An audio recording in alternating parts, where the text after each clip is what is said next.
Alrighty. Well, welcome. Welcome to the live. Trust that you are well. My name is William Austin, and welcome to the live from the morning report. All right. Let's see here. Today we're going to talk about because it's April, so we're talking about where the money's going. And because a lot of money is going to be sent, and we just want to know where it's going, right? So there's a quiet truth in American politics that most people feel but rarely are able to articulate clearly. You're paying for ideas that you fundamentally disagree with, not accidentally, not incidentally, but systematically. Every year, billions of taxpayer dollars move through federal agencies and grant programs and publicly funded institutions. And on paper, these funds are meant to support education, culture, public information, and civic life. But in practice, a growing portion of that money is being used to promote a very specific worldview, one that leans heavily progressive, often activist, and increasingly hostile to the very people who are funding it. This isn't about left versus right in the traditional sense. It's about something deeper: compelled sponsorship. And once you see it clearly, you can't unsee it. All right. There was a time when taxpayer funded institutions aimed, at least in theory, to maintain neutrality. Public broadcasting was supposed to inform, education grants were supposed to improve outcomes, federal programs were meant to serve broad shared interests. But over the last couple of decades, something has changed, right? Something has changed. Instead of simply delivering services, many of these institutions began shaping narratives. Teacher training programs started emphasizing frameworks like systemic oppression and identity based analysis. Government funded initiatives began prioritizing diversity, equity, and inclusion, not as a supplementary ideas, but as the organizing principles. Public media outlets shifted from reporting events to framing them through cultural and political lenses. That often mirrors progressive academic thought. This wasn't one decision, it was a thousand small ones, grant by grant, policy by policy, hire by hire, until eventually what we have now is not a neutral system, but a government adjacent ideological pipeline. One of the first things that we want to talk about this evening is education.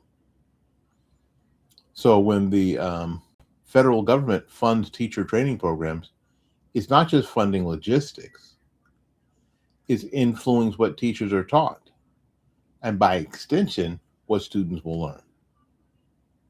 In recent years, hundreds of millions of dollars have gone into programs that emphasize concepts like anti-racism, intersectionality, and equity-based discipline.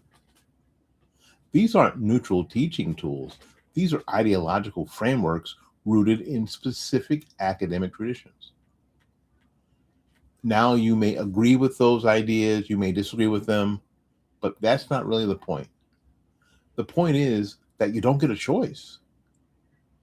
If you're a parent in a working class community, if you're a small business owner, if you're a retiree living on a fixed income, your tax dollars are still flowing into programs that might actively contradict your beliefs about merit, about fairness, and personal responsibility. And that raises a very simple, unavoidable question. Why are Americans required to fund ideological training that they never consented to? Hmm? And then there's public broadcasting. Oh, goodness gracious. This is where the disconnect becomes impossible to ignore. Organizations funded through taxpayer dollars often insist that they are unbiased and objective and committed to balanced reporting, but spend any amount of time analyzing story selection, framing, and guest representation and pattern emergence. Just all you have to do is watch it, smell it for a while, and you'll see it. Right now, certain perspectives are amplified, others are minimized or dismissed entirely. Cultural issues are framed through progressive assumptions. Political coverage often reflects the priorities and language of the left. And when pushback comes, it's frequently characterized as ignorance. You hear all the time, oh, the people are just stupid. They're just extremists. They're just, they're liars.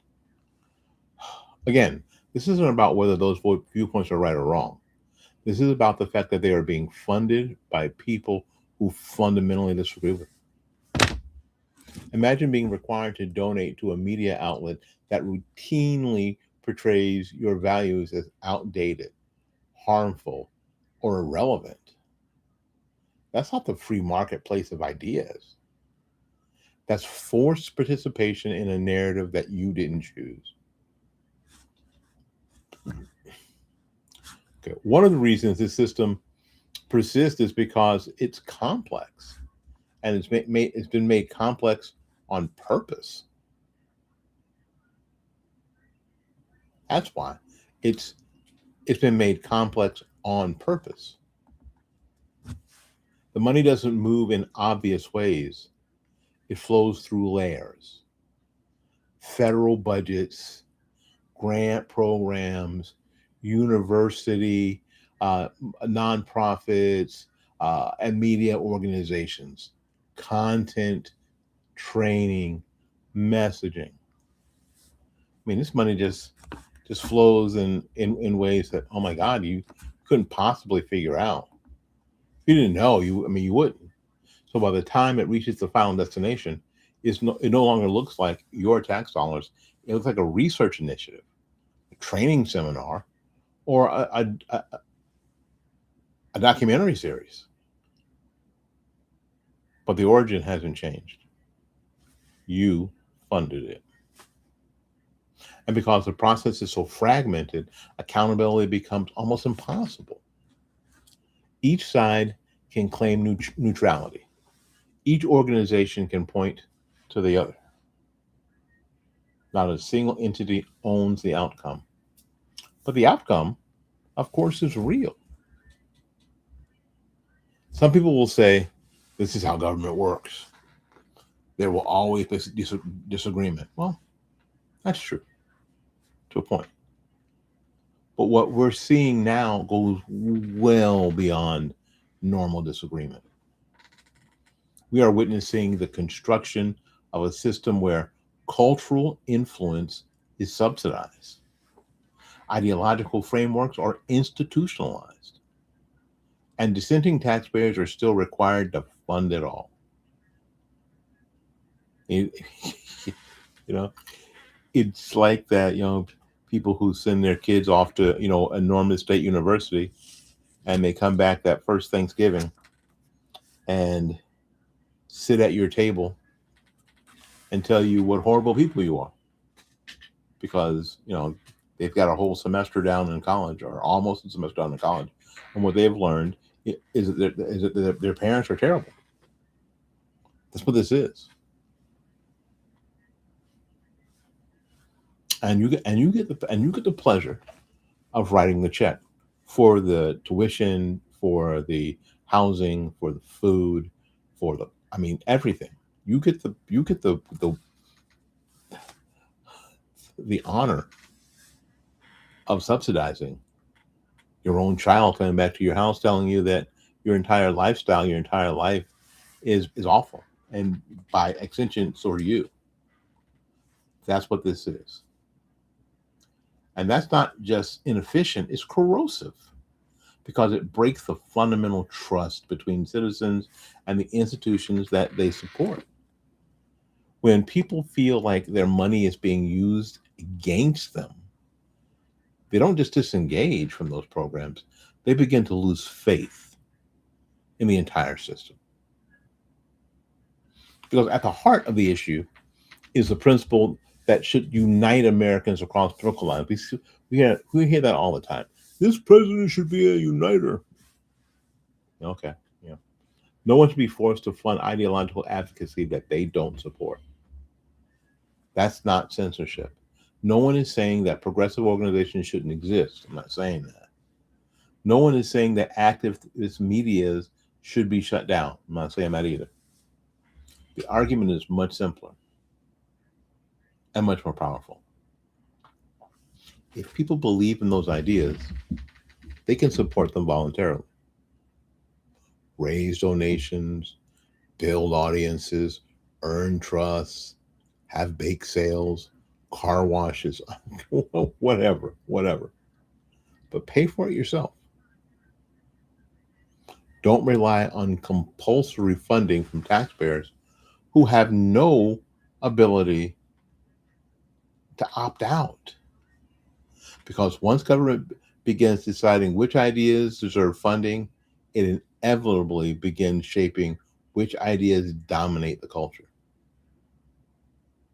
And that's a dangerous road, no matter who's in power. So what's different now is that the issue is no longer being ignored.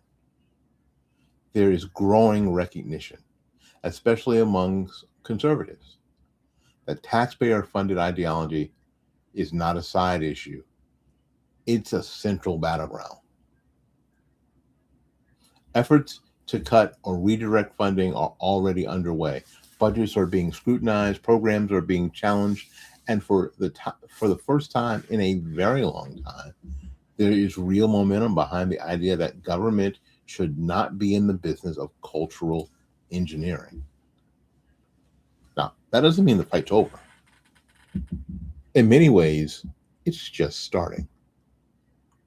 Because the institutions built over decades are not going to give up their funding streams quietly.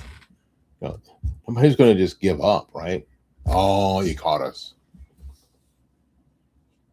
And this is where you guys come in. Because this issue doesn't get resolved in Washington alone. It gets resolved when everyday Americans, just like you, start asking better questions. Questions like, why am I paying for this? Who decided this was a priority?